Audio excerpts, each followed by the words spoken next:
नमस्कार, FM news देख रहे हैं आप। आपके साथ मैं अनुषा। बिहार में चुनाव नजदीक हैं, जिसको लेकर बिहार में सियासी सरगर्मी काफी तेज हो गई है। आपको बता दें, जहां एक तरफ बिहार में तेजस्वी की बिहार अधिकार यात्रा चल रही है, वहीं दूसरी तरफ लगातार बिहार में बीजेपी की सौगातें लगातार जारी हैं। दरअसल बिहार चुनाव से पहले अमित शाह का बिहार दौरा है। इससे कुछ दिन पहले पीएम मोदी का भी बिहार दौरा रहा।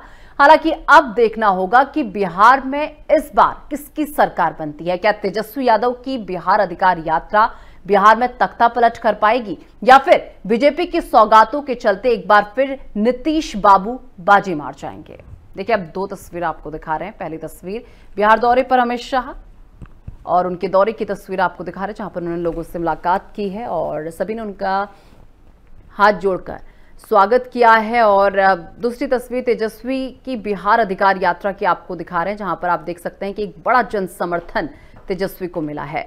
न केवल बिहार अधिकार यात्रा की अगर मैं बात करूं, इतना बड़ा जन समर्थन, बल्कि इससे पहले भी आपने देखा होगा कि महागठबंधन की तरफ से जिस तरीके से वोटर अधिकार यात्रा चली थी, उसमें भी बढ़ चढ़कर लोगों ने उस यात्रा में भी हिस्सा लिया था। लोगों का बहुत बड़ा सहयोग जो है उस यात्रा को मिला था। अब इसी कड़ी में तेजस्वी यादव की तरफ से जो बिहार अधिकार यात्रा इस वक्त चल रही है, उसे भी लोगों का जन समर्थन मिलता हुआ नजर आ रहा है।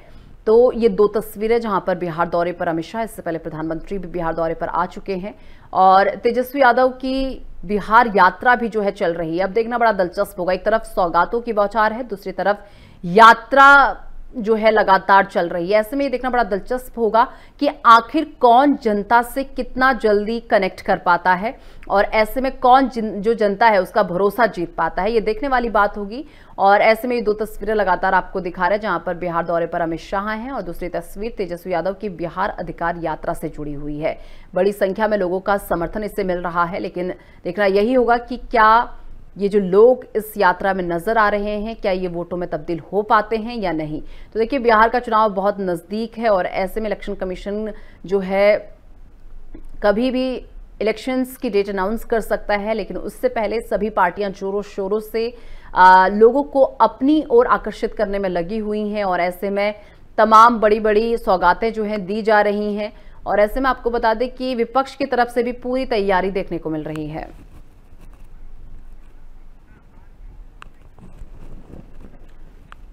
और तमाम चर्चा के लिए अरुण कुमार यादव आरजेडी से प्रवक्ता इस वक्त हमारे साथ जुड़ चुके हैं। अरुण जी, बहुत बहुत स्वागत है आपका। अरुण जी, जो बिहार में आप लोगों की यात्रा चल रही है, क्या लग रहा है, जनता जो विश्वास है जनता का, वो जीत पाएंगे आप लोग? देखिए, सच्चाई हकीकत क्या है, पूरा देश और प्रदेश देख रहा है इस बात को।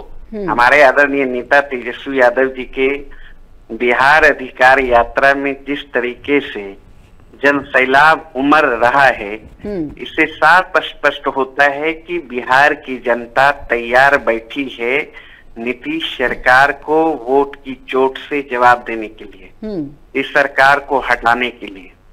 क्योंकि 2 दशक से बिहार में नीतीश कुमार जी की सरकार है, एनडीए की सरकार है, लेकिन इन्होंने बिहार के लिए कुछ नहीं किया। बिहार में बेरोजगारी चरम पर है, अपराध चरम पर है, पलायन चरम पर है, भ्रष्टाचार चरम पर है, गरीबी चरम पर है, भूखमरी चरम है।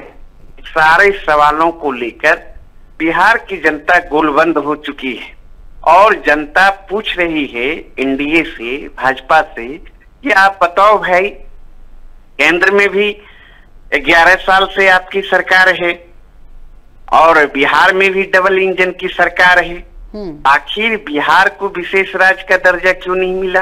विशेष पैकेज क्यों नहीं मिला? पटना यूनिवर्सिटी को सेंट्रल यूनिवर्सिटी का दर्जा क्यों नहीं मिला? नरेंद्र मोदी जी ने ही वादा किया था कि भाई बंद पड़ी चीनी मिल जो है उसे चालू करवाने का काम करेंगे। आज तक क्यों नहीं चालू हुआ भाई? अभी तक सुई की भी एक फैक्ट्री क्यों नहीं लग पाई भाई? तो जिसके कारण आप देख रहे हैं बिहार से प्रत्येक वर्ष 3 करोड़ से अधिक लोग पलायन कर जाते हैं रोजगार के खोज में, रोटी के खोज में, घर द्वार छोड़ के अन्य प्रदेश चले जाते हैं। ये भारत सरकार का आंकड़ा है। जब हमारे राजद सांसद संजय यादव जी ने राज्यसभा के अंदर सवाल उठाया पलायन को लेकर, ये भारत सरकार का जवाब आया है हाँ। तो ये स्थिति है, भ्रष्टाचार भी चरम पर है। आप देखिए 2 दशक में लगता है सृजन घोटाला से लेकर कई तरह के घोटाला हो चुके, जबकि 2015 में नरेंद्र मोदी जी बिहार आए थे, उन्होंने ही कहा था देश का सबसे बड़ा भ्रष्ट। आपके पास मैं आऊंगी और इसी बीच अब अपने दर्शकों को कुछ ग्राफिक्स के जरिए चीजें दिखाते हैं। बीजेपी का बिहार मिशन आप देख सकते हैं, कुछ पॉइंट्स के जरिए आपको दिखा रहे हैं, जहां पर डेयरी ऑन सोन और बेगूसराय का दौरा, 20 जिले के 2500 कार्यकर्ताओं से संवाद, 60 सीटों पर जीत की रणनीति बनाना, कार्यकर्ताओं को जीत का मंत्र देंगे। तो देखिए अमित शाह का आज दौरा है और ऐसे में ये 4 पॉइंट्स के जरिए आपको लगातार समझा रहे हैं कि किस तरीके से क्या कंडीशन इस वक्त बीजेपी की यहां पर बनी हुई है। आप बेगूसराय के दौरे पर अमित शाह और ऐसे में 60 सीटों पर जीत की स्ट्रैटेजी बनाने का काम वो करेंगे। 20 जिले के 2500 कार्यकर्ताओं के साथ वो संवाद करेंगे, कार्यकर्ताओं को जीत का मंत्र देंगे। चलिए हमारे साथ लगातार आरजेडी के प्रवक्ता इस वक्त हमारे साथ बने हुए हैं।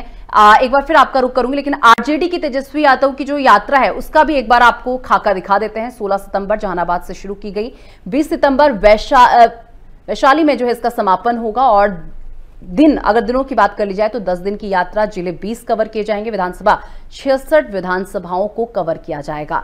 तो देखिए ग्राफिक्स के जरिए एक तरफ बीजेपी की क्या कंडीशन है, या कुल मिलाकर अगर कहा जाए कि इस वक्त एनडीए की क्या कंडीशन वहां पर है, और आरजेडी की यात्रा को लेकर अगर कहा जाए तो ये 2 चीजें आपको ग्राफिक्स के जरिए लगातार हम समझा रहे हैं। तो आप देख सकते हैं कि किस तरीके से आरजेडी की जो ये यात्रा तेजस्वी यादव की तरफ से निकाली जा रही है, वो जहानाबाद से शुरू हुई है और वैशाली में इसका समापन होगा। 10 दिन की ये यात्रा रहने वाली है, 20 जिलों को कवर करेगी, 66 विधानसभाओं को ये कवर करने वाली है।